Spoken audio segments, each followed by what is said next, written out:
Prontinho, pode ir. Tá bom, obrigado.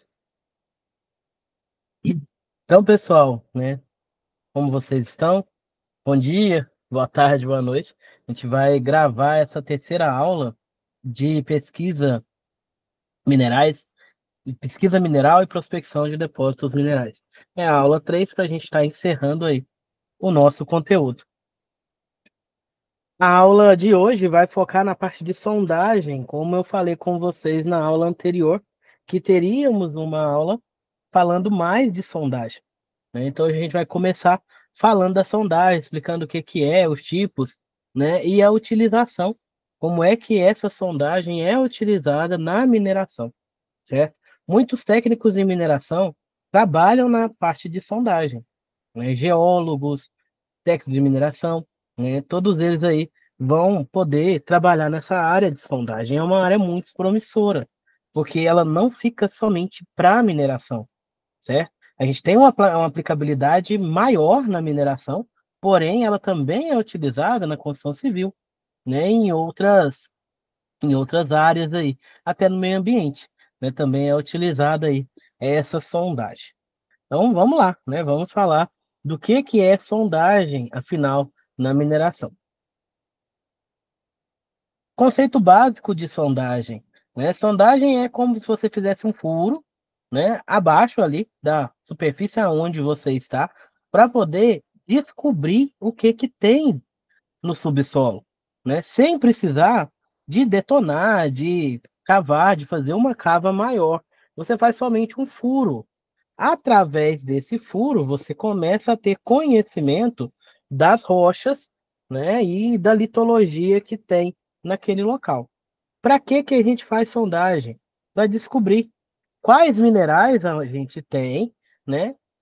Qual a quantidade, fazer a análise, ver teor e descobrir se vale ou não a pena extrair aquele material. Como eu comentei com vocês na última aula, você faz a sondagem para você começar a estimar uma jazida, a estimar o valor de uma mina. Se aquilo vai virar mina ou não. Hoje a gente vai falar diferença de reserva e de recurso, reserva medida, indicada, inferida, né? A gente vai falar sobre tudo isso daí, que é a parte ali que faz parte também da prospecção, né, da prospecção de depósitos minerais. Então, a sondagem, ela é muito aplicada no início do empreendimento mineiro, quando você está fazendo ali a pesquisa mineral, a prospecção mineral, né, está estudando a área para verificar o que que tem e se o que tem lá é viável ou não para você extrair com lucro. Temos dois tipos principais de sondagem, né? Eles se diferenciam pela forma que ela é feita. A gente tem a sondagem de percussão, que é a sondagem que é feita através de um peso que vai batendo e quebrando a rocha, né? Quebrando o solo ali, é como se fosse um martelar. Então, a sondagem de percussão, ela vai batendo e quebrando. E a gente tem a sondagem rotativa, que a broca gira enquanto corta a rocha, né? Então ela vai ser aberta ali, arredondada, depois eu vou mostrar umas imagens para vocês, e ela vai girando. A sondagem a percussão, ela tem um certo giro, só que menor, tá? Então ela bate, dá uma girada, bate de novo, dá outra girada e vai fazendo esse movimento.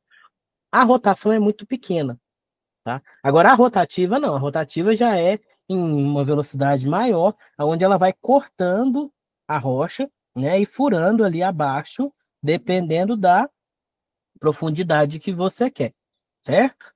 E do tipo também. Então, é os dois tipos principais: percussão, que é a que bate, e a rotativa, que é a que só vai girando. A broca vai girando e vai cortando.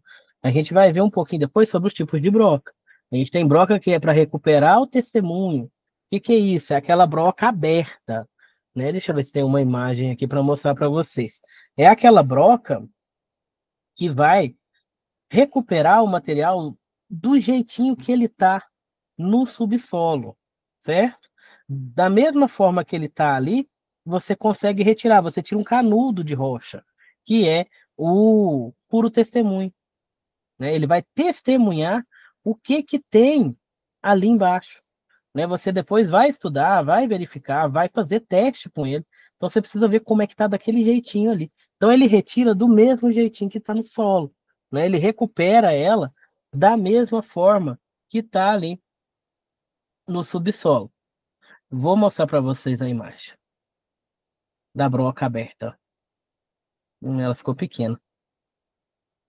Só um momento. Aqui são algumas, né? Então ela recupera ali o material aqui dentro dela, né? Ela vai cortando, vai fazendo aquele furo, né? E depois ela recupera esse material. Vou mostrar outra imagem para vocês, em forma de uma espécie de canudo de rocha, que é o furo testemunho. Olha o jeito que ele sai,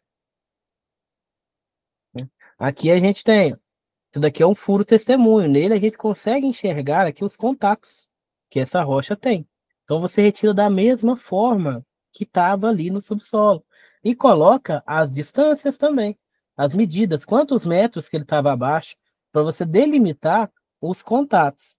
Esse furo testemunho, depois ele é armazenado, ele é guardado em caixas de madeira e fica ali arquivado, né, dependendo ali perpétuo, né, para todo sempre, porque se você precisar, né, você tem aonde procurar. Então a gente vai ter furo de sondagem arquivado de antes da empresa abrir, de quando estava fazendo a pesquisa mineral. Então, aqui já é uma caixa com furo testemunho, né? Ela vai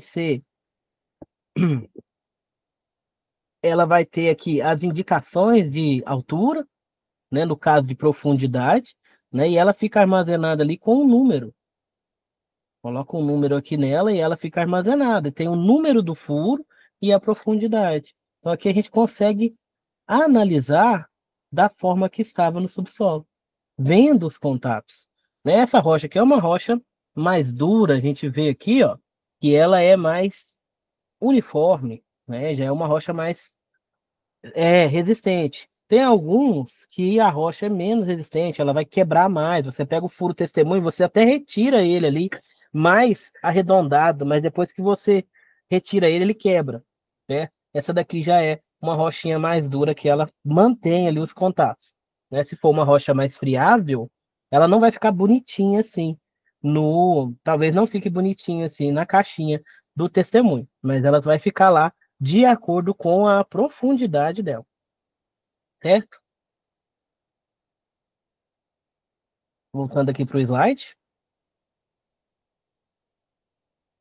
Então, essa broquinha aberta aí, ela vai ser da sondagem rotativa, porque a percursiva, ela pode acabar quebrando, né, o material. A percursiva, a gente vai usar ela para fazer outros tipos de teste, né? Para fazer furo testemunha, ela não é muito utilizada, tá bom?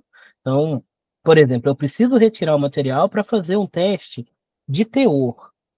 Para eu fazer o teste de teor, eu vou precisar de pegar essa amostra minha, fragmentar ela até deixar um pó bem fino, para que eu possa fazer a análise química, porque não vai essa amostra inteira para o laboratório químico. Você coloca algumas gramas ali, alguns gramas só, para fazer esse teste, né? É desse tamanhozinho, o local o recipiente que a gente coloca para fazer a análise química, porque a análise é mais feita por raio-x.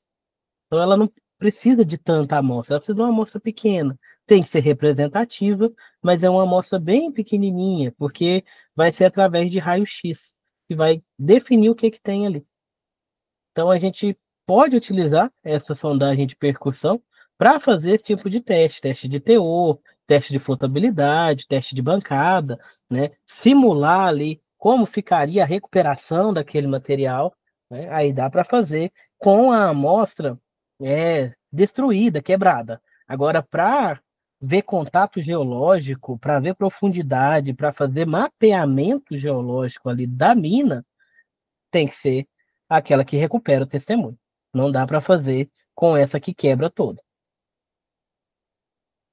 Vamos falar primeiramente aí da sondagem a percussão, né? Então vai batendo, né? E o material aí vai furando. Cada batida quebra um pouco da rocha e vai aprofundando o furo. Vantagens da percussão. Ela é de custo baixo, né? O método mais barato, quando você coloca ali na ponta do lápis por metro perfurado. Essas perfuratrizes, pessoal, esse equipamento que faz a perfuração, ele é caro.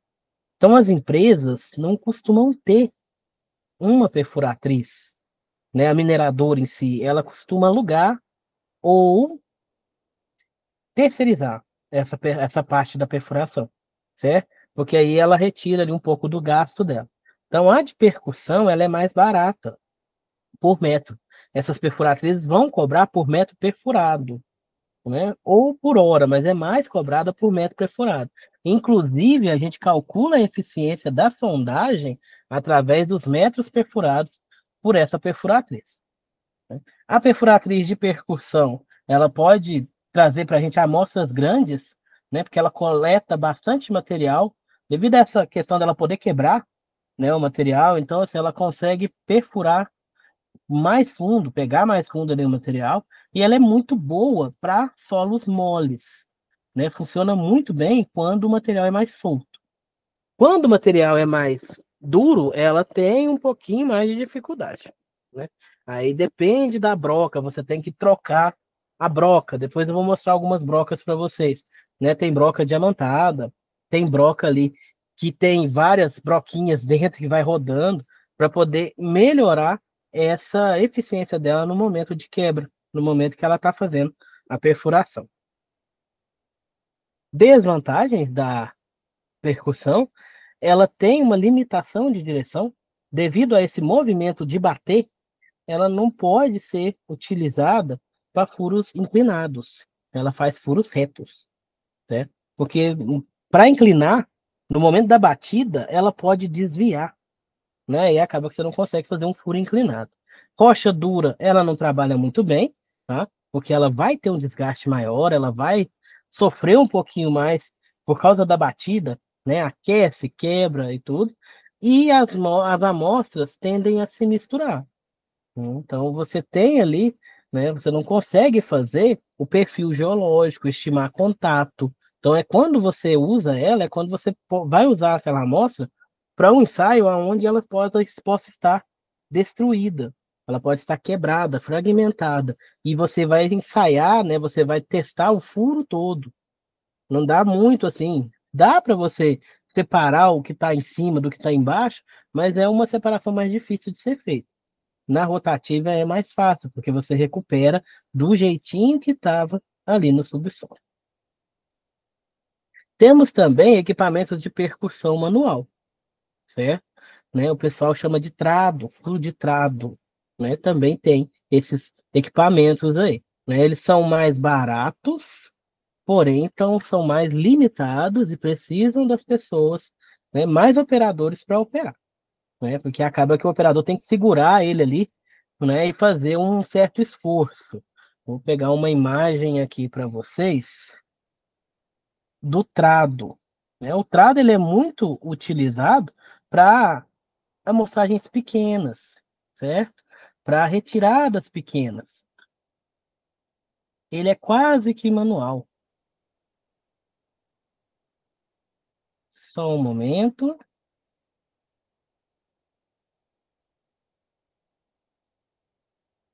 De trado. Estou trocando a tela aqui para que vocês possam ver. Esse daqui ele é bem caseiro mesmo. Já tem alguns que tem motorzinho, gente. Esse daqui já é manual mesmo, né? Tá aqui o rapaz vai perfurar, ele vai batendo aqui, né? E vai perfurando aqui, depois vai recuperando o material. Isso é um trado manual.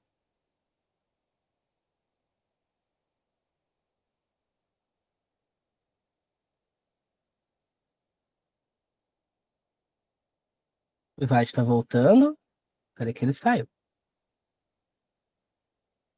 A gente tem equipamentos que tem o tripé com rodana que vai segurar a estrutura no seu lugar e vai facilitar para o operador, tá? Um cabo de aço, né, que é uma corda que levanta e solta o peso, né, um peso para bater e uma haste guia que vai fazendo ali a perfuração. Teste SPT, esse é um teste muito utilizado na indústria de construção civil, né. Ele mede quantas batidas são necessárias para o equipamento quebrar 30 centímetros de solo, né. Esse teste aí ele ajuda a descobrir a dureza do solo, né, e a resistência dele, né. Eles fazem esse teste aí, por exemplo, quando vai construir um prédio, alguma coisa assim, para ver a resistência do local, a resistência do material ali, antes de furar, de fazer as fundações, né. Como é que funciona? Fase um, os primeiros 15 centímetros, né, conta as batidas, mas não usa como resultado final. Depois, os próximos 30 centímetros, conta as batidas e dá o resultado do teste. Porque os primeiros 15 centímetros ali do solo são ele é composto por material já intemperizado, já fragmentado, oxidado, né, que já está deformado. Então ele vai ter uma característica de ser mais friável, de ser mais mole, de ser mais fácil de ser retirado. Então ele não vai te dar resultados do como é que é realmente o que está abaixo ali. Então por isso que ignora-se esses primeiros 15 centímetros, ok? Resultado final, o número mostra, né, o número N, o número de batidas, vai te mostrar a resistência do solo, né? E ali você vai ver se ele vai suportar a fundação de um prédio, se você vai ter que fazer um reforço, como é que vai ser o seu alicerce, né? Se você vai fazer com sapatas, se você vai fazer com fundações, isso daí aí vai lá para a construção civil, já aí na área de edificações, tá, pessoal? Então tem algumas disciplinas aqui, né, que a mineração, né, edificações, eh, segurança do trabalho, meio ambiente, elas vão se unir, né, porque a gente trabalha com recurso natural, né, com solos. Então isso daí todo mundo trabalha, né, todas essas áreas aí precisam estudar essas questões. Então acaba que tem vários contextos aí para a gente utilizar a sondagem. Sondagem rotativa. Na rotativa, a broca vai girando e cortando a rocha, né, e recuperando ali o material. A gente tem a manual, né, também um tipo de trado, né, e também tem a mecânica. A mecânica ela vai ter ali, né, potencializadores para o seu corte, né. Por exemplo, ali a que tem diamante, né, a gente tem os bits, que são as pedrinhas, né, que a gente troca ali da broca, para que ela que tem mais resistência para quebrar a rocha, que tem mais dureza. Então você vai trocando para não precisar de trocar a broca inteira, né? Você troca os dentes da broca, né? Você vai fazendo essa troca para não precisar de trocar a broca inteira, porque isso daí economiza no final do seu projeto. O trado manual, né, como a gente viu na imagem, é uma ferramenta simples que você vai girando com as mãos, né? Tem o trado em hélice, que ele é para solos mais fáceis de quebrar, né? Solos mais argilosos, mais intemperizados, solos mais friáveis. Tem o trado de caçamba, que é utilizado muito para areia, e tem o trado boca de lobo, que é para solo mais duro, né? Então esse daí vai ser utilizado para rochas mais resistentes.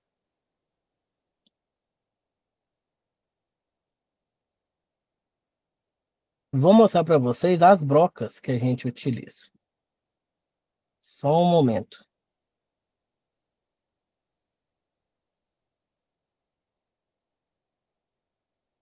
E tem vários tipos de brocas.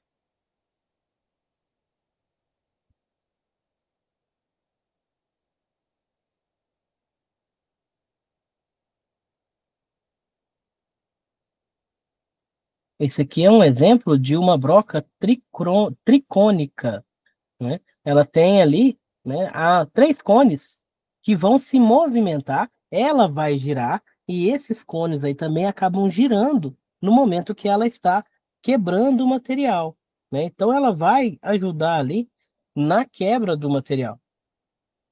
Ela é altamente resistente, certo?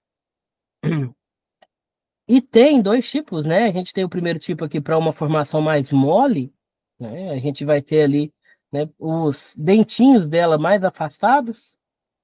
Já para a formação mais dura, a gente vai ter os dentinhos mais próximos e pequenos ali para eles não se quebrarem, né? Então isso aqui ele vai girando juntamente com a broca e vai quebrando ali a rocha. Isso daí, gente, aquece pra caramba. A gente vai falar também, né? A gente tem a sondagem que vai utilizar ar, vai injetar ar para limpeza do furo enquanto ela está quebrando, e tem que injetar água para poder resfriar a broca.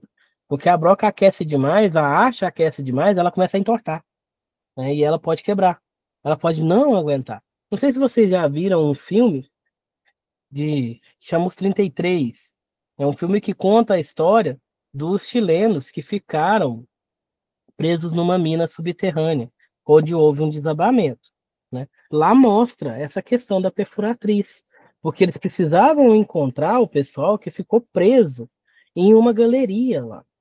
E aí não daria tempo de perfurar, eles demorariam meses para perfurar, para poder retirar o pessoal.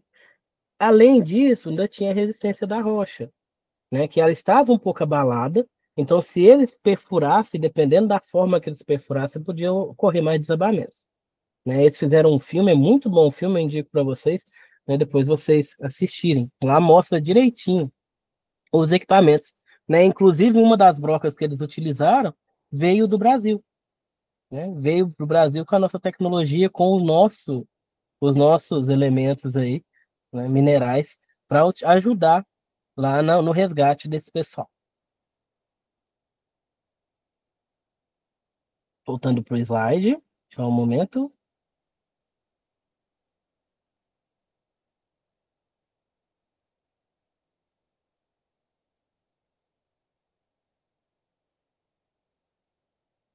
Só um momento que sumiu aqui. Oxi.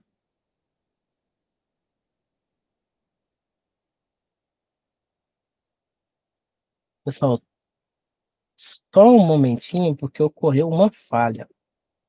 Eu vou abrir novamente o slide aqui e a gente continua.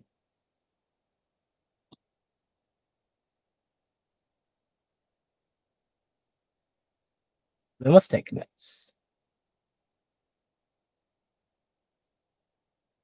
Prontinho. Aí, a gente estava no slide 10, se eu não me engano.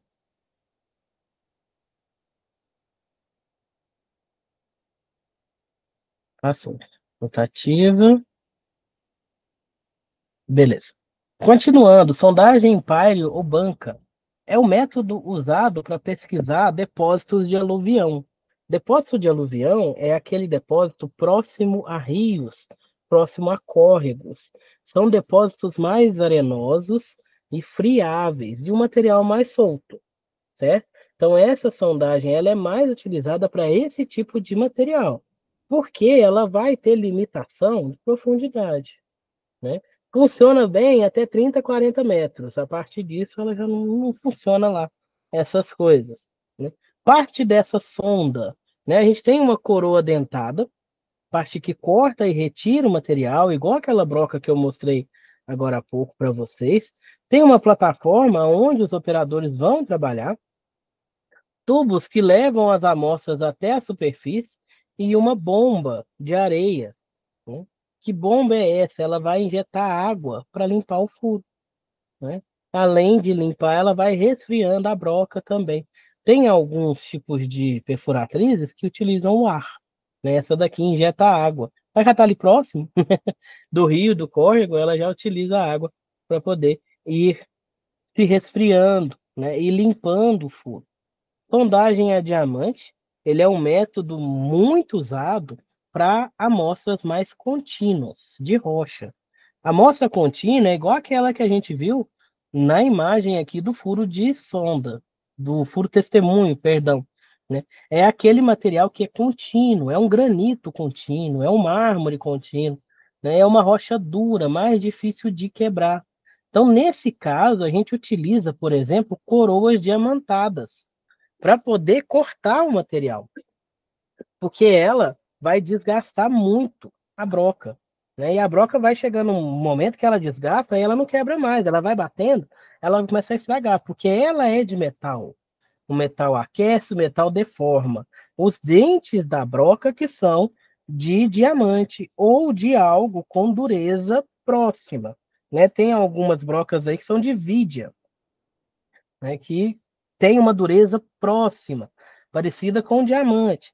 Só que esse diamante, gente, não é aquele diamante de joalheria, não, né? Pode ser diamante artificial ou pode ser o diamante industrial, que é aquele que a gente viu lá na mineralogia, que é aquele diamante que não tem a beleza e o brilho para a joalheria, mas ele continua tendo as propriedades físicas, que é, por exemplo, aí a dureza.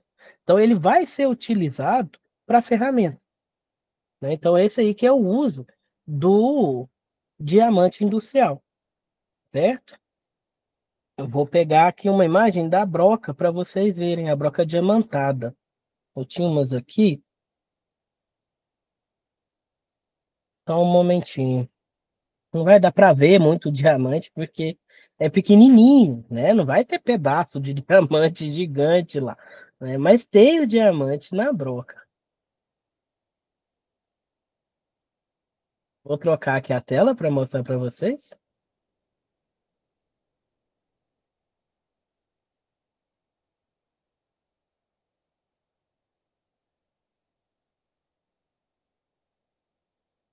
Aqui, ó, na boca da broca, esses alteadinhos aqui, ó, são diamantes. Aí ela vai rodando e cortando o material, né? Tem outros tipos, tá? Esse daí é um tipo de broca diamantada, né? Não é aquela broca assim, nossa, tem um monte de diamante, né? Às vezes nem é visível, né? A gente tem aquela que troca as pastilhas também, né? As pastilhas, por exemplo, de vidia, que é um material bem resistente. Oi, Jaque, Oi, boa noite, tudo bem? tudo e você? Tudo jóia. Tá bom, a gente está falando sobre sondagem, Ah, seu sim, campo aí, sua é área, meu campo. né? Vou pôr o microfone Bem-vinda. aqui para ficar melhor. Tá bom, seja bem-vindo. Obrigada. Aqui uma broca, pessoal, essa broca é uma broca diferente, ela tem as pastilhas, que são esses losângulozinhos aqui, ó, que são trocados. Eles podem ser trocados, mas sem precisar descartar a broca inteira, né? Então ele é de um metal duro, material mais resistente, que vai sendo retirado, trocado, né, quando ele vai perdendo corte, né? Aí, ao invés de jogar a broca inteira fora, eu tiro essas unidadezinhas aqui, as pastilhas, faço a troca delas.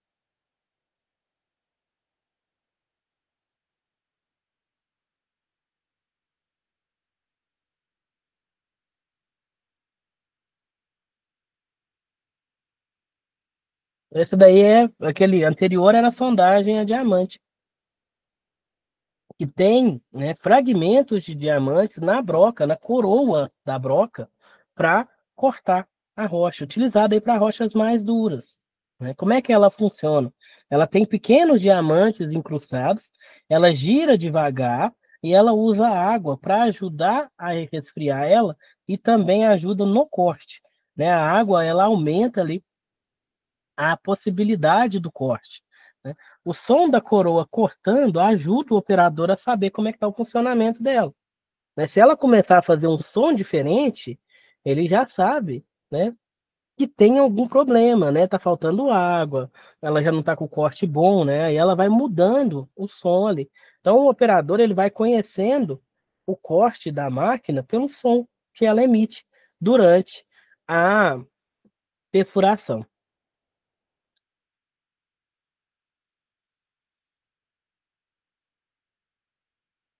Tamanho da coroa, da broca, né?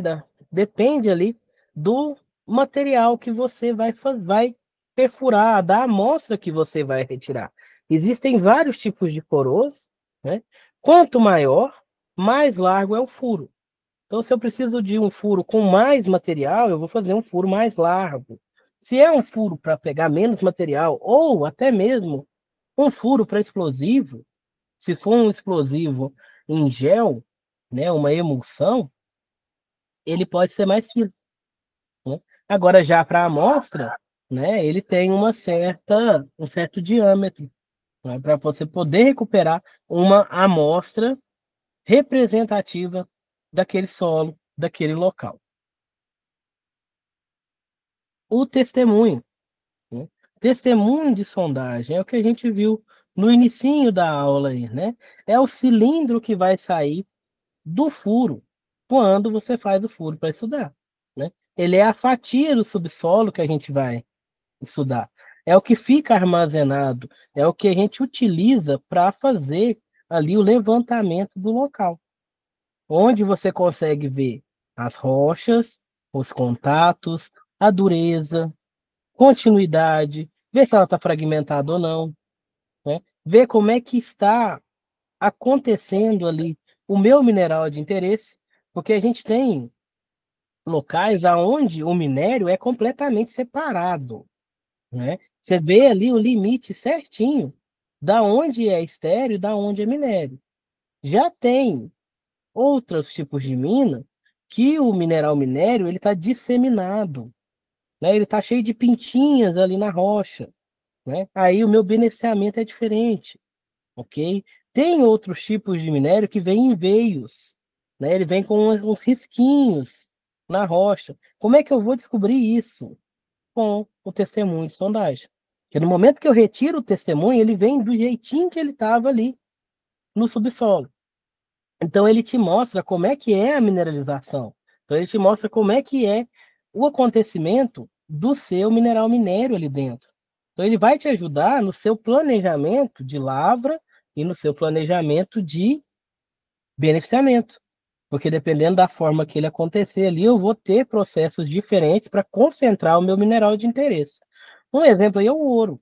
O ouro acontece muito disseminado em veios, mas não são veios só de ouro, né? Seria maravilhoso eu pegar uma rocha com um veio só de ouro. Não é. Ele tem veios preenchidos com um material e também ouro. Então você tem uma rocha grande, cheio de veiozinhos, como se fosse veias mesmo de uma pessoa. Dentro dessas veias tem ouro, mas não é só ouro, né? Como se o ouro fosse os glóbulos brancos, né? A veia tem o sangue ali, né? O ouro é uma parte desse sangue. O ouro é uma parte desse material que está nesses veios, né? Então, é essa aí a questão da gente falar, a gente falou na aula passada, que de um teor de ouro de 3 gramas por tonelada. Então, você pega 1 tonelada de rocha, dessa 1 tonelada de rocha, eu só vou ter ouro dentro dos veios, e não é o veio completo que é ouro. Dentro desses veios eu tenho um pouquinho de ouro. Como é que eu descobri isso? Pela sondagem, através dos furos testemunho, né? Vou fazendo esses furos, retiro do jeitinho que está lá no subsolo, e eu consigo enxergar como é que é a minha mineralização. Porque se eu somente perfurar com outro tipo, por exemplo, com um trado, vai misturar tudo, né? Eu não vou conseguir ver esses contatos, eu não vou conseguir enxergar essa peculiaridade do ouro em veios, né? Desse minério disseminado. Eu não consigo ver. Eu vou saber que tem minério ali, que tem um teor baixo, mas eu não vou entender por quê. Porque a minha amostra vem toda fragmentada. Agora, no testemunho de sondagem, não. Eu consigo enxergar como é que ela acontece ali, né? Com os detalhes de como ela estaria, como se eu estivesse entrando ali no subsolo e vendo, né? Como é que aconteceu, né? Para contar a história daquela região, para entender como é que aconteceu aquela mineralização, né? Que é igual a gente falou, as anomalias têm uma história, né? Ela é uma anomalia, ela tem um teor anômalo porque aconteceu algo naquela região que fez com que aquele material se concentrasse acima do que é normal. Por isso que ela é anômala, certo? Através dos testemunhos também a gente consegue ver continuidade, que aí a gente tem a malha de sondagem. A malha de sondagem é a distância de um furo para outro, certo? Então a gente olha aí com essa distância, eu consigo ver a continuidade do meu minério. Se ele continua, se ele é contínuo, ou se ele é em locais específicos.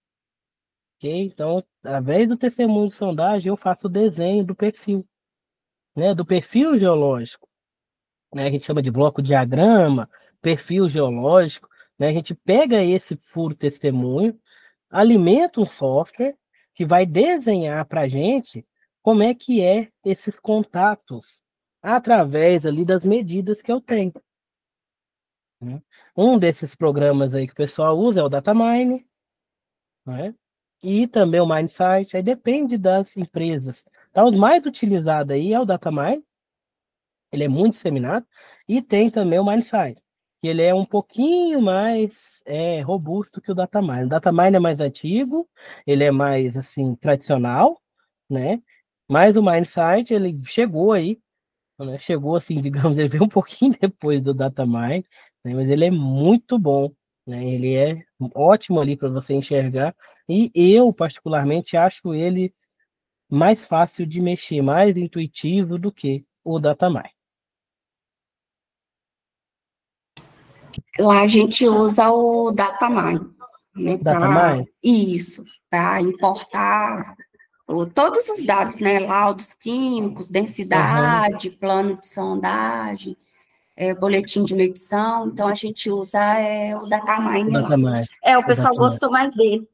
Gosto mais dele. Ele tem É, muitas funções, né? Então, sim, igual eu te falei, ele é um dos primeiros que saiu, então assim, ele é muito completo. Aí, assim, né, para desenho, eu prefiro o MindSight. Eu prefiro. o Para MindSight desenho, lá, porque o Datamine, o MindSight lá, quem usa mais é o pessoal do planejamento de sim, Minas. Usa muito. eu aprendi a mexer no MindSight lá. Eu fazia Legal. estágio lá no planejamento. Né? Então, assim, Uhum. aí depende, igual para planejamento, para esse desenho de perfil, eu gosto do MindSight. Porque ele te dá uma visual, para mim, né? Ele me dá uma visualização melhor da mina, Sim, né? Agora, para outras coisas, né, a gente pode usar o Datamine. é verdade. Uhum. Aí, igual lá usa os dois, né? É, Para cada um para é, sua função. lá o pessoal da geologia gosta mais, né? O Datamine, para a questão do banco de dados, e questão de Sim. mapeamento, essas coisas, o ArcGIS, O ArcGIS né? também. A É, gente usa muito o ArcGIS. Uhum. o ArcGIS também é muito bom. É, Né? verdade. Os softwares que ajudam a gente aí, porque sem eles Nossa, a meu gente não Deus. é um volume muito grande de dados que a gente não Uhum. conseguiria gerenciar, né? É Conseguiria, mas daria verdade. muito trabalho, né? No início que nós começamos, né, que a campanha lá não era feita com continuidade, como está sendo Quando- agora depois que criou o departamento de geologia, né? Aham. Aí, no início, a gente fazia tudo no Excel, era tudo numa Nossa, planilhona enorme, com as todo coordenadas, mundo com tudo. alimentar. Meu pai eterno. Aí estava gerando muita bagunça, porque todo mundo mexia, todo mundo alimentava, aí depois Sim, definiu. né? Aí E aí começou vai só não eu amamentava. alimentar. Aí só eu e o É, geólogo começamos a alimentar, e a menina que é do banco de dados, ela tratava os dados, se tinha alguma coisa. certo. Aí depois implantou, o Datamine implantou no ano Aí passado que também, ele ó, implantou. Nossa, muito melhor, muito, melhorou bem. muito, nossa, muito mesmo, que eu não aguentava mais preencher planilha. Nossa senhora. É, É muita planilha. Agora é bom que assim, até para você achar o dado é mais fácil. Você chama ele ali, sim, ele vem para você, né? muito Ajuda, mais fácil. Uhum, com ajuda aí certeza. o trabalho de vocês aí. Sim. Então, continuando aqui, estava falando do furo, né? Da caixa de organização, a caixa de sondagem. É aquela caixinha que a gente viu na imagem, né? Você conhece, né? Porque você trabalha nessa área aí, você vê todo dia, né? Aquela caixa de madeira, né? Costuma ser de madeira, tem uma de espécie de um plástico também, né? As mais antigas é madeira, Isso. Lá né? as campanhas antigas mesmo tem muitas, mas muitas de madeira mesmo. Aí em Né? 2023 a gente começou a usar as Core Case, né? Que é da É Core Case mesmo, são as Core Case mesmo. A empresa também, se eu não me engano, chama Core Case. Então, ficou bem melhor, até mesmo que a gente pode armazenar elas durante um tempo em lugar livre, né? Agora, as de madeira, a gente tem os galpões onde que elas ficam. A madeira vai lá apodrece, né? Vai. Dá caruncho, fica pesada, porque já é pesado o furo, porque é rocha. Mais o Isso. peso da madeira, fica difícil de transportar, né? Uhum. É o depósito para esse tipo de caixa mais antiga, que é a de madeira, é muito mais difícil de você manter. Agora, Sim. as caixas novas já são bem melhores de se É, trabalhar. porque você empilha elas, né? Dá uma quantidade, vamos dizer assim, de 15 caixas, você faz um empilhamento de 4 colunas com 15 caixas e coloca no tablets e arqueia, depois que já amostra, né? Muito mais fácil Uhum. para você estar armazenando e estar arquivando.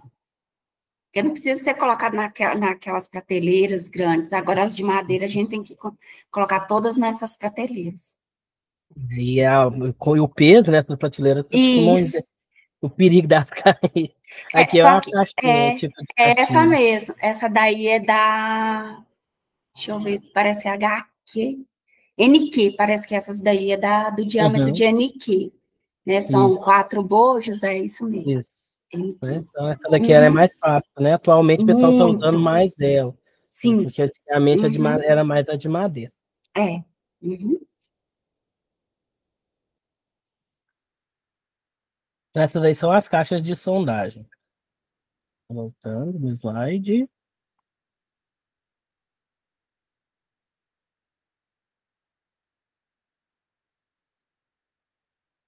As caixas são etiquetadas, igual a gente falou, né? Tem o número do furo, a data que ele foi feita, que ele foi feito, a localização do furo, certo? E a profundidade, né? Aí a gente tem caixas de vários tamanhos, porque tem furos de várias profundidades, né? E várias larguras também, né? Vários diâmetros ali, por causa dessa dimensão dos furos. Né? Informações que vão ter nessa caixa, né? Identificação, profundidade, recuperação, projeto e o nome do furo. O nome do furo. Aí tem, cada empresa chama de uma forma, né? Algumas colocam letras e números, outras colocam só números, outras colocam uma palavra e um número, né? Tipo assim, frente, frente A, né? Ou coloca só A e o número do furo, ou chama o depósito do gato. Lá em catalão, cada depósito lá, cada parte da mina tem o nome de um bicho. Tem o depósito Ó, que gato legal. preto, aí lá cada área ali tem o nome de um animal. Aí tem o gato preto, né? Aí lá eles deram essa nomenclatura, né? Tem o depósito da onça, né? Aí cada um é um animal. Ah, legal. Aí tem, né? Vai falar, Uhum. esse furo é lá do gato preto. É do É. depósito do gato preto. É uma área da mina que chama Uhum. gato preto, Ah, né? Aí entendi. depende da empresa. Né? É, Aqui o pessoal usa mais número mesmo, né? lá a gente usa letra, o diâmetro, né? Aí a gente coloca DH, né? Que é da sonda, o tipo Tipo de de sonda. perfuração, né? E o número do furo. Aí a gente vai na sequência: 1, 2, 3, 4, 5, 6, 7. Entendi, Aí a gente entendi. muda a letra só quando vai para uma região específica. Igual lá a gente tem uma região que chama Mato Seco, região de Sim, F4. Aí a gente F4. muda, Aí a gente sai mudando as 3 primeiras letras, né? Mas aí a gente sempre usa. Antes a gente perfurava com ERCOT, né? Então ficava AC e o número. Agora a gente não usa Sim. ERCOT mais. Aí a DH agora. Isso, DH agora. Uhum. Então essas informações aí vão mudar um pouco, tá, gente? No geral é isso daqui que vai ter. As outras informações é de acordo com a empresa, né? A empresa estipula ali a forma que ela acha melhor para organizar, né? E as informações que ela acha pertinente para colocar nessa caixa. Taxa de recuperação, né? A gente tem uma taxa de recuperação aí das perfuratrizes, né? Boa recuperação. Perfurou 1 metro e recuperou 90 centímetros de rocha. Recuperação média, perfurou 1 metro, pegou 70%. Recuperação baixa, 50%. Houve perda, Como é que perdeu lá no meio? Durante o movimento da broca, né? Durante ali o movimento da perfuração. Pode perder material, o material vai para os lados. Você quebra ali, né? Você retira o cilindro, mas dos lados você quebrou também, né? Então acaba que pode perder material. Ou, né? Talvez também pode ser achatado, pode ser arremessado para baixo.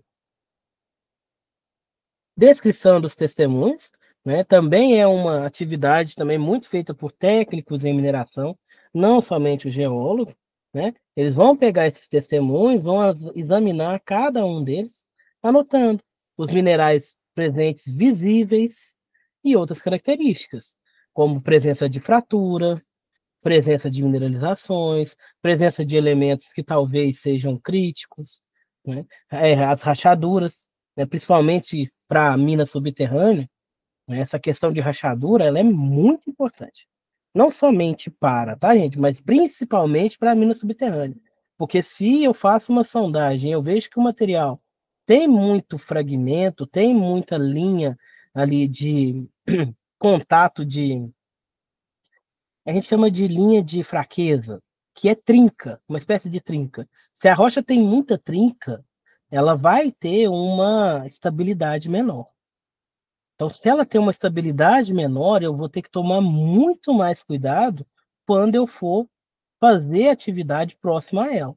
Quando eu for retirar material próximo dela. Às vezes eu nem posso retirar, tá? Porque a gente não vê, né? Você está dentro de uma galeria na mina subterrânea, até uma parede, né? Você só vê aquele paredão. Mas ali por dentro, se tiver trincas, no momento que eu perfuro, pode cair, tá? Então, assim, é outra parte importante aí dos testemunhos, né? Que no testemunho você consegue recuperar essas trincas, essas zonas de fratura, para evitar acidente, para cuidar da segurança. Então, vocês vão analisar aí os testemunhos, descrever eles, não somente a parte química, não somente mineralógica, mas também essa parte estrutural, essa parte física dos testemunhos. Ferramentas para descrição, né? Lembrando aí que o furo testemunho ele não vai poder ser destruído, né? Então, por exemplo, eu vou pegar uma amostra para mandar para análise química, eu vou pegar só um pouquinho, porque o restante tem que ficar ali, porque ele é um testemunho, né? Como se tivesse cometido um crime, ele é o testemunha do crime. Então eu não posso destruir ele, então eu não posso fazer ensaio destrutivo. Se eu precisar de fazer um ensaio destrutivo, eu perfuro próximo a esse testemunho, guardo o testemunho e o outro furo eu uso para fazer esses ensaios destrutivos.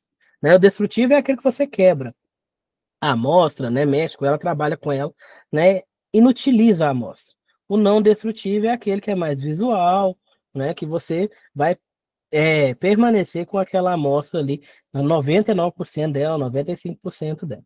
Então, para a descrição, a gente utiliza ferramentas que não vão destruir esse furo testemunho, que ele vai ficar lá. Ele vai ficar arquivado, igual a Jaque contou para a gente aí, desde quando abriu a empresa, desde antes de abrir a empresa. Porque quando foi feita a prospecção, fizeram os furos testemunhos para desenhar o corpo mineral que estava ali. Então, esses furos testemunhos antigos, que a Jaque estava falando para a gente, são lá do início, lá das primeiras sondagens de quando estava para abrir a empresa ainda, para abrir a mina. Então, as ferramentas lupa, para poder ajudar na visualização, principalmente daqueles minerais pequenininhos, que a gente não consegue ver a olho nu, sem lupa, né? Com a lupa você consegue ver melhor esses minerais. Canivete, para testar a dureza da rocha, né? Ver se o canivete risca ou não risca. Um ímã, para ver se tem presença de materiais magnéticos. E ácido. Esse ácido aqui é uma gotinha que a gente põe para ver se tem algum elemento, algum mineral que tenha carbonato, que seja carbonatado. Né? Se eu uso uma gotinha de ácido ali, ele vai reagir, ele vai espumar. Né? Então, se ele espumar é porque tem carbonato naquele local. Se ele não espumar, que não tem. Né? Não tem, ou se tiver, numa baixíssima quantidade, que não vai estar reagindo com esse ácido. RQD, qualidade da rocha, né? É uma sigla que vem do inglês, né? Que vem traduzida aí da qualidade da rocha, né, é uma medida que mostra a quantidade que essa rocha está fraturada. É uma medida muito importante para a questão de estabilidade. Estabilidade de mina, estabilidade de rocha. Né? Excelente seria 90%, uma rocha muito boa, pouco fraturada, a gente chama ela de rocha competente. A rocha que tem poucas fraturas ou não tem fraturas, a gente chama ela de rocha competente. A rocha que tem muita fratura, que tem é, muito fragmento e tal, a gente chama ela de incompetente. Né? Então, a competente é aquela que tem pouca ou nenhuma fratura. A que tem muita fratura, ela é incompetente. A regular é aquela que fica entre uma e outra, e a muito fraturada, né, é a rocha incompetente. É aquela que, por que ela é incompetente? Ela é incompetente de manter a mina em pé, de manter a estabilidade do local. Então, ela é incompetente por isso. A competente, ela consegue segurar o peso, né, sem cair. A incompetente não vai conseguir. Ela não vai conseguir segurar devido a essas fraturas que tem ali no local, que tem ali na rocha. Então, só colocar meu computador para carregar, que ele está descarregando. Um minutinho.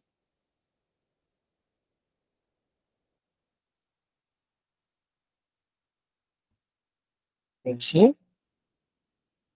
A mostragem do testemunho, né? O testemunho ele pode ser cortado ao meio.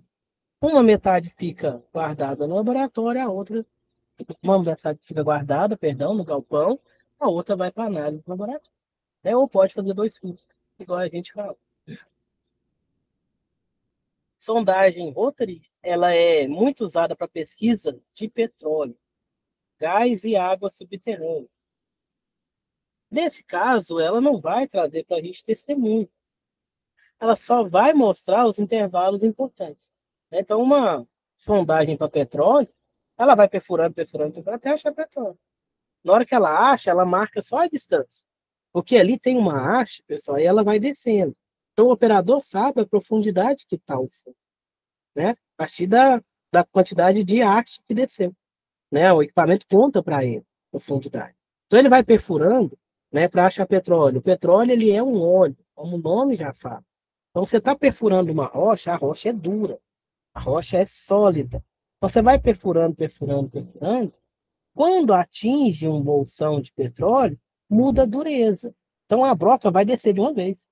Nesse momento ali, ó, ele sabe que naquela profundidade ele encontrou petróleo. E que muda a dureza, então a broca vai mudar a resistência, então a broca vai descer mais rápido. Aí ela vai descendo, né, e ele consegue limitar ali, colocar os limites que tem o petróleo. Aí ela desce, continua descendo, passa por aquele bolsão, né, que é uma bolsa de petróleo embaixo da terra mesmo. Passou por ela, na hora que chega na rocha de novo, ele sabe. Então, com aquilo ali, ele consegue colocar delimitar ali onde que está o depósito de petróleo. A mesma coisa para água, subterrânea e gás. A questão do gás tem que tomar um pouquinho mais de cuidado, porque o gás está comprimido.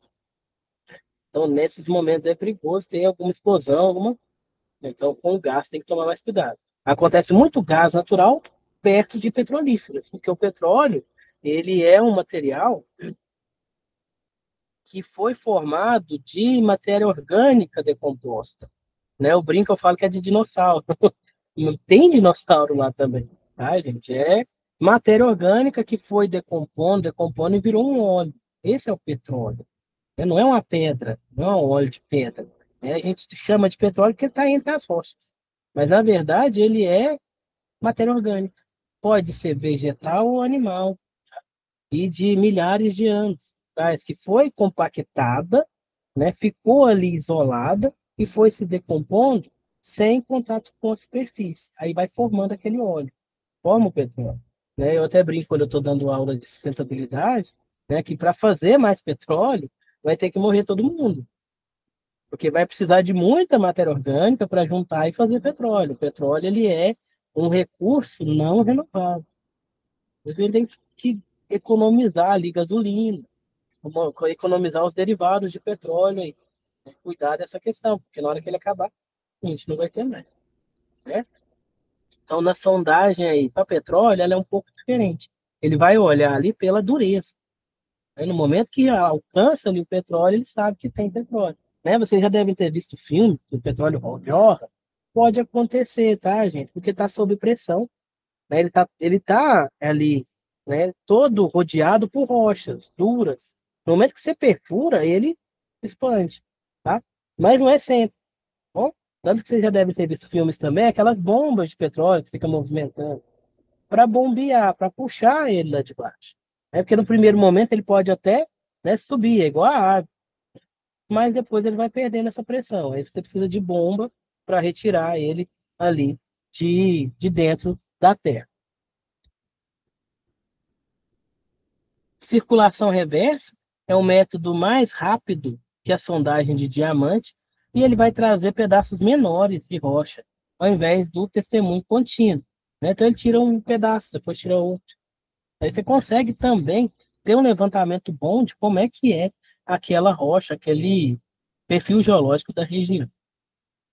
Comparação das duas, né? A diamante, ela vai te dar um testemunho contínuo, porém ela é mais lenta e mais cara. Só que ela vai te permitir uma análise mais detalhada, sem perdas. Já a reversa vai trazer fragmentos de rocha, é uma sondagem mais rápida, mais barata, é boa quando você precisa de fazer em grandes volumes, mas ela não vai te dar grandes detalhes. Aí qual que eu vou escolher? Vai depender do que você quer fazer, certo? Você precisa de uma sondagem rápida de um local muito grande. Melhor fazer a circulação reversa. Agora, eu preciso de uma análise detalhada da região, mesmo sendo uma região grande. Planeje e faz sondagem a diamante, só que vai ficar mais caro. Então, aí vocês vão fazendo ali, né, sempre estudando, custo-benefício, é o que mais a gente faz aí, né, em questão de escolha de método. Né? Eu falo para vocês, não existe um método perfeito, né, porque tem a questão do custo. Às vezes a empresa não pode fazer aquele investimento naquele momento, ou não quer também, né, então a gente tem que fazer essa comparação, custo-benefício. Avaliação dos depósitos minerais agora. Avaliar um depósito mineral é estudar para ver se vai valer a pena ou não. Vou pegar aquelas anomalias que a gente estudou, né? E vou estudar elas para ver se aquilo vai me gerar lucro ou não, né? Tipo de jazida, fator geológico. Como é que a jazida se formou, né? Como é que eu vou saber isso? Através de observação. Eu vejo os tipos de rocha, eu vejo os contatos, eu vejo se tem dobras. Aí eu sei, ó, é uma rocha metamórfica, tem muita dobra. Então aquela região sofreu metamorfismo. Eu não vou ter uma rocha metamórfica num lugar que não teve metamorfismo. A mesma coisa, eu não vou ter uma rocha ígnea num local onde nunca teve vulcanismo, certo? Não é igual você falar, em Araxá tem vulcão. Não tem. Não tem, né? Ah, mas tem basalto. Tem basalto, mas atualmente não tem vulcão, né? O basalto, nossa, que é uma rocha ígnea, né? Ele veio de derrames de rocha, derrames de lava de milhares de anos atrás, quando ainda era continente junto. Então a gente tem basalto, mas não é de agora, né? É o tipo de jazida, formação. Forma, geometria do corpo. Se ele é uma bolinha, se ele é uma tábua, se ele é um canudo, né? O formato dele. Ah, mas para que eu preciso saber disso? Você planejar sua lava. Planejar como é que vai ser sua mina. Né? Se o seu depósito é contínuo, parecendo uma tábua, tem um tipo de lavra melhor para fazer nele, que seria a lavra em tiras, que você vai retirando horizontalmente ali, sem aprofundar muito. Acontece muito em minério de carvão. Você retira uma tira de carvão, né? Depois retira outra, depois você vem com material que não é carvão e volta para o lugar. É um tipo de lavra que tem menos impacto ambiental. Ah, ela é uma bolinha. Aí tem que ver, essa bolinha está em qual profundidade? Se ela estiver muito profunda, tem que ser subterrânea. Se ela tiver numa profundidade que seja viável você descer até ela, chegar até ela, fazendo a mina em cava, que é a mais utilizada, aí você faz em cava. Ah, professor, qual que é melhor, em cava ou subterrâneo? A gente faz um cálculo para saber. Só que vocês vão aprender em Lavra, eu não posso explicar agora.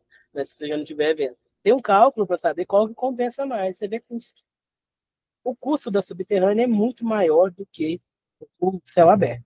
Então você faz esse cálculo e verifica qual que é melhor, qual que é mais viável. É que tiver um custo menor. Certo? Aí você faz o cálculo ali, aí você consegue descobrir se é melhor subterrâneo ou se é melhor céu aberto. Tem aqueles tipos de mineralização que são grandes e profundos, que você começa a céu aberto até um certo ponto, né, faz uma cava, vai cavando ali, até uma certa profundidade. Depois dela, você vem e acessa a subterrâneo. Tem muito corpo geológico que é assim. Então, isso daí, né? Como é que eu sei essa forma do meu depósito? Através da prospecção, através da pesquisa mineral, através da avaliação do depósito. Composição, saber quais minerais estão presentes, né? Se são minerais úteis ou não, e dos que não são úteis, se eles vão me atrapalhar no meu processo, né? Nas empresas aí, a gente trabalha com os minerais que a gente precisa ter, os elementos que a gente precisa ter, e com os que a gente não pode ter, que a gente tem que abaixar. Então, você vai trabalhar com teores aí, né? Teor do que eu quero e teor do que eu não quero, né? Eu vou vender um minério de fosfato, né? Ele não pode ter, né, por exemplo, né, estou chutando aqui, pessoal, muito ferro na sua composição. Então eu tenho que controlar a quantidade de ferro, porque eu tenho minerais que contêm ferro ali. Então a gente trabalha para elevar o teor do fósforo e diminuir o teor do ferro. E assim vai, tá? Como é que eu sei teores? Composição, ok? Fatores econômicos, capacidade, né? Não adianta eu achar uma jazida hoje pequena, porque eu vou ter todo aquele trabalho, todo aquele impacto ambiental. Então, eu preciso ter um corpo mineral grande, que vai me dar uma vida útil de mina grande, para valer o meu investimento, para valer o impacto ambiental que eu vou gerar, certo? Então, aí é a capacidade. Quanto pode produzir? Aí vem a vida da mina, a estimativa da vida da mina. Ah, é 200 anos. Ah, é 70 anos. É a estimativa que fez nesse momento ali, né, do reconhecimento do depósito. Investimento, quanto custa começar? Você vai ficar ali no mínimo uns 5 anos só nas preliminares do seu empreendimento mineiro, né? Que vem a questão de licenciamento, questão de estudo, questão de investimentos, questão de estrutural, né, para depois você começar a ter algum custo, né? No mínimo, tá, gente? No mínimo, sim. E os custos? Os gastos que a gente tem com a inflação. Eu tenho que colocar isso tudo na ponta do lápis. Ah, mas como é que eu vou calcular isso daqui para daqui 70 anos? Pois é. Então ela tem que te dar muito lucro agora, porque daqui 70 anos o seu custo vai aumentar e talvez o seu retorno não vai se manter o mesmo. Então o investimento inicial é muito grande. Por isso que a mineração é um mercado de alto risco. O investimento inicial é muito grande, tem a maioria aí, né, dos minérios acompanham a bolsa, então vai depender de mercado. Então você vai trabalhar ali na flutuação de mercado. Teor crítico de corte, a gente falou, né? O crítico é aquele mínimo para você não ter prejuízo. O de corte é aquele que você já tem o lucro. Então, o crítico está abaixo de corte. Né? O de corte já está tendo lucro. O crítico é aquele que você não vai ter prejuízo. Abaixo dele, você não extrai. Acima dele, você extrai. Acima dele, eu vou ter o de corte. Que além de eu não ter prejuízo, eu tenho um lucro, né? Um lucro satisfatório. Né? Não adianta eu lucrar 1 centavo se eu gastar 1 milhão. É, 1 centavo é lucro, mas eu gastei 1 milhão para ganhar 1 centavo. Essa questão. Reservas minerais. No momento que a gente está fazendo o estudo, pessoal, a gente tem nomes para essas reservas. Aquela reserva que eu estimo, eu acho que tem. Eu achei aqueles elementos que andam juntos, que a gente viu na aula passada. Eu achei o elemento de interesse. Eu fiz algo, eu não cheguei a fazer sondagem ainda, mas eu fiz algumas análises superficiais. eu chamo de reserva inferida. O que é inferida? Porque ela foi uma estimativa. Essa estimativa aqui eu ainda não tenho cálculos confiáveis, dados confiáveis, para que eu possa falar que aquilo ali vai me dar lucro. Então, a reserva é inferida. No primeiro momento de estudo, ela fica inferida. Né? Você pode ter um erro de 70% ou não, é estimado. Essas reservas inferidas, elas serão estudadas mais a fundo. Aí elas passam a ser indicadas. Essa indicada, eu já tenho ali uma sondagem.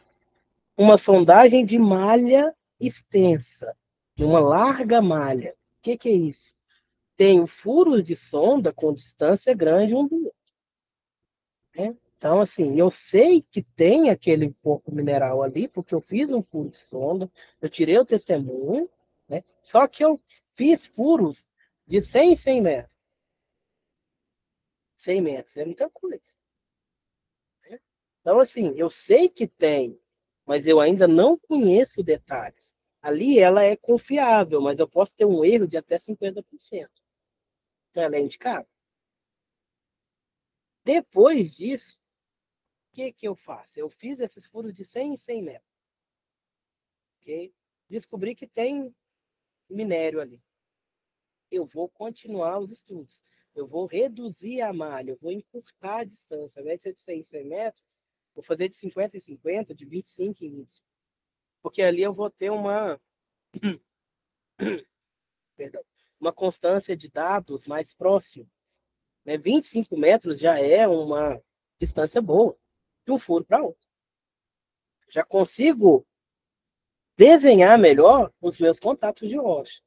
Então, essa medida ela é muito confiável. Aí sim, medida, eu medi, eu vi profundidade, eu joguei num sistema ali que desenhou para mim o corpo geológico, com dados mais próximos, com dados confiáveis. Aí ela é medida. A partir do momento que ela passa a ser medida, se ela te der lucro mesmo, que é nesse momento que você começa a calcular para ver se vai ter lucro, ela vai virar uma mina. Né? Você vai explorar ela. Agora, você mediu, sabe, e viu que não vai te dar lucro, ela é uma reserva. Né? Só que ela não vai virar mina, porque ela não me dá lucro. Ela é uma ocorrência mineral, ela é uma anomalia, só que não me dá lucro naquele momento. Ela não deixa de ser medida, porque eu medi ela, mas ela não vai se tornar uma mina, ela não vai se tornar ali, né, um corpo que você vai explorar. Diferença de recurso e reserva. O recurso é aquele minério que foi identificado, mas não está pronto para ser extraído, por algum fator social, econômico, ambiental, estrutural. Não deixa de ter ouro naquele local, mas não dá para tirar. É um recurso. Reserva mineral já é aquele minério prontinho para você lavrar. Você já tem todo o acesso, você já tem certeza que ele vai te dar dinheiro. Você já está lá naquela fase da medição, a reserva medida, então a reserva mineral. Vai mudando de nome. Aí, para virar mina, é a partir do momento que você começa a extrair. Antes de extrair, não é nada. Mas começa a extrair, vira mina. Certo?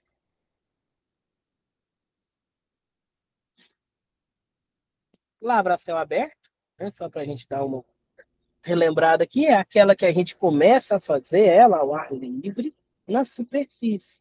E vai cavando abaixo, fazendo um formato meio cônico, né? Descendente, nem sempre ele é arredondado, tá, gente? Por exemplo, aqui a gente tem duas minas, aqui uma do ladinho da outra aqui na chave. Uma empresa faz dela mais quadradinha, né, com os cantinhos mais quadradinhos, e a outra faz ela mais arredondadinha. Você olhando de cima, você vê a diferença certinha de uma mina para outra. Que a mina de uma empresa é muito arredondada, a da outra empresa é mais quadrada. Ela faz os cantinhos. Aí você consegue ver ali qualquer qual. Então, assim, as duas são cavas, tá, gente? O que mudou é só essa questão. Uma faz mais arredondada, dependendo do corpo mineral ali, a forma de acompanhar ele, e a outra resolveu fazer mais quadradinho. A gente chama de lavra a céu aberto aquela que os seus trabalhadores ficam a maioria do tempo na superfície. Tá? Aí ele é um trabalhador de mina a céu aberto. Não é o minério sempre vai estar subterrâneo. Tá? A gente fala dos trabalhadores. Quando eu falo mina a céu aberto. Os trabalhadores vão ficar a céu aberto. Então é mina a céu aberto, é lavra a céu aberto. Método de bancadas é o mais utilizado, né, onde a gente vai descendo as bancadas. Né, o primeiro nível ali é a bancada superior, a gente tem os níveis do meio, os níveis mais profundos. Não é sempre, mas o que acontece muito é a bancada superior, aqui ela vai ser estéril, né, você está cavando para acessar o minério, e as bancadas mais inferiores são minério, já é o seu corpo mineralizado. Essas bancadas têm tamanhos diferentes, tá? Podem chegar até 15 metros de altura, né? Que é um patamar de segurança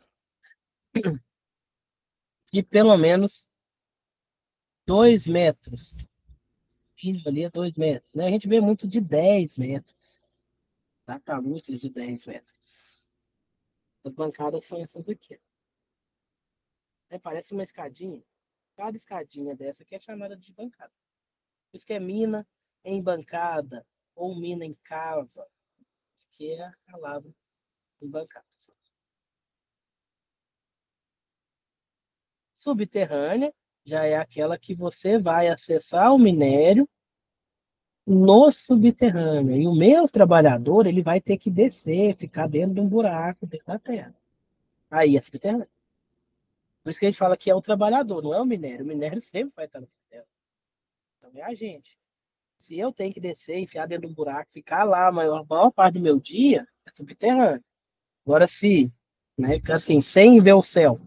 Agora, se é um buraco, mas o céu é aberto, tem o céu ali, eu consigo ver ele, aí é céu aberto. Mineração em profundidade, que vai ser feita através de túneis e galerias, ela é utilizada quando o material está muito profundo. Aí o acesso dele é melhor por baixo. Então você não retira tanto material para chegar lá. Você vai retirar só para você fazer o acesso. Aí tem vários métodos, tem câmaras pilares, tem o método de corte a aterro, aí tem vários tipos de métodos, que eu não vou adentrar, porque isso daí já é lavra.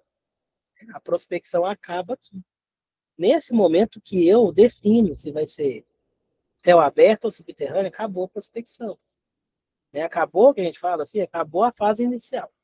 Eu continuo fazendo prospecção para conhecer o meu minério, para ajudar a lavra.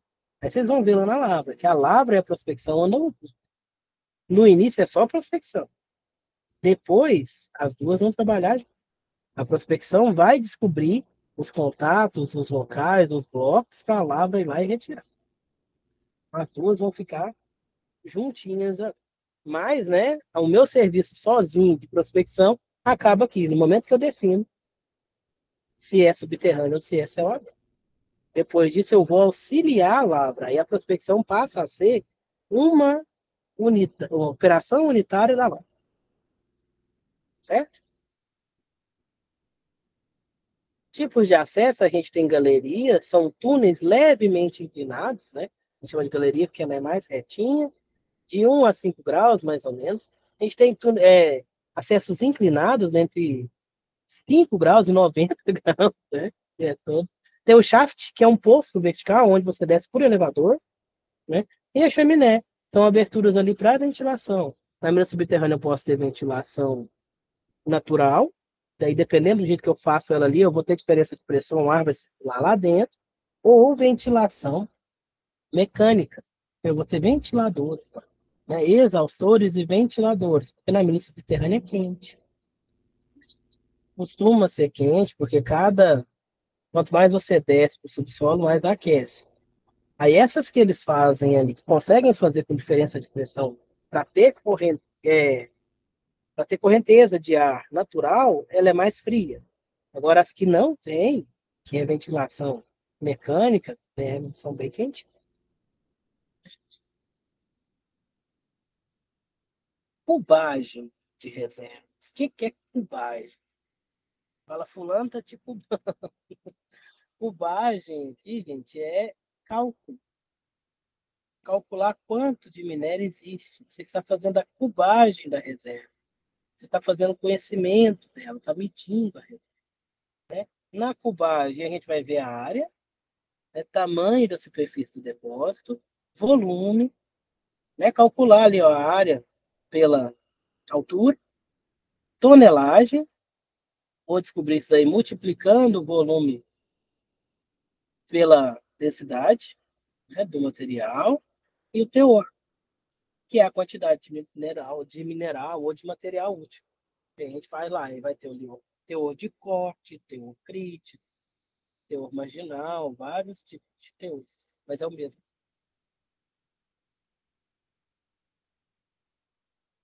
Para fechar, né, a sondagem é fundamental para conhecer o que existe ali no subsolo, trazendo para a gente informações concretas, corretas, para nos ajudar a planejar a mineração de forma segura e eficiente e lucrativa.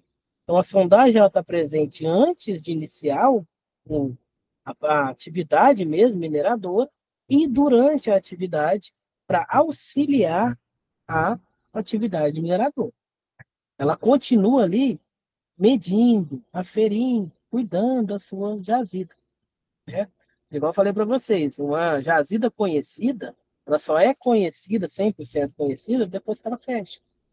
Porque pode ter surpresas.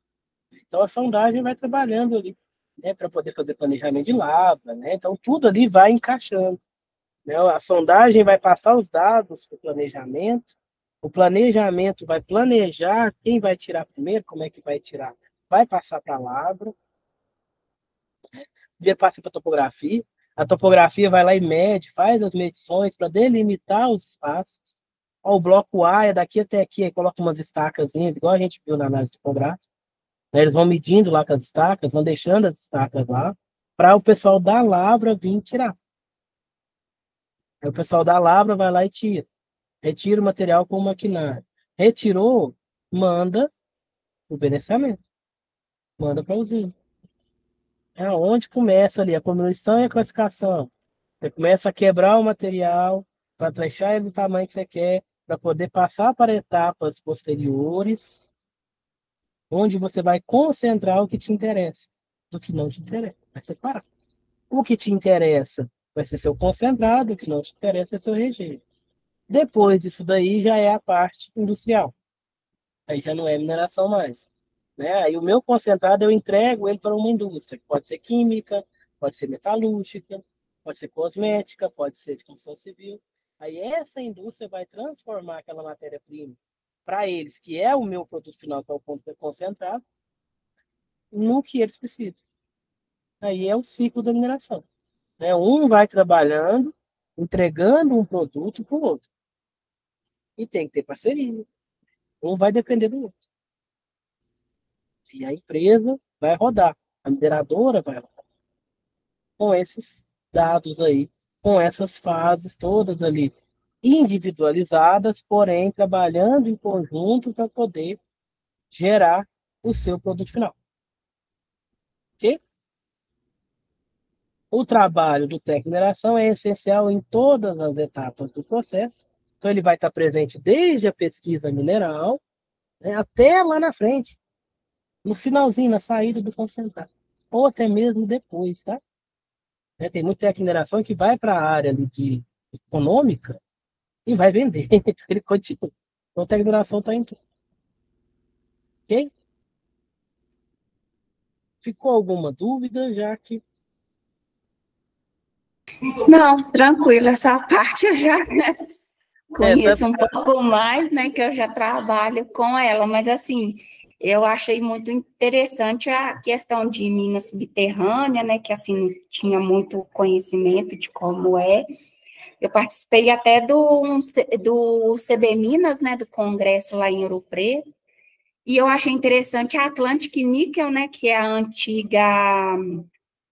Ah, esqueci o nome como é que ela era antes, lá na Bahia, esqueci. Que ela fechou um tempo, depois ela reabriu. Ela era mina a céu aberto, e eles fizeram a sondagem lá, agora ela vai ser mina subterrânea, já fizeram as galerias e até o teor, né, de minério que eles acharam lá era maior do que quando estava em mina a céu aberto. Ah, é a antiga mineração Mirabel. Isso, lembrei. Achei interessante. Uhum.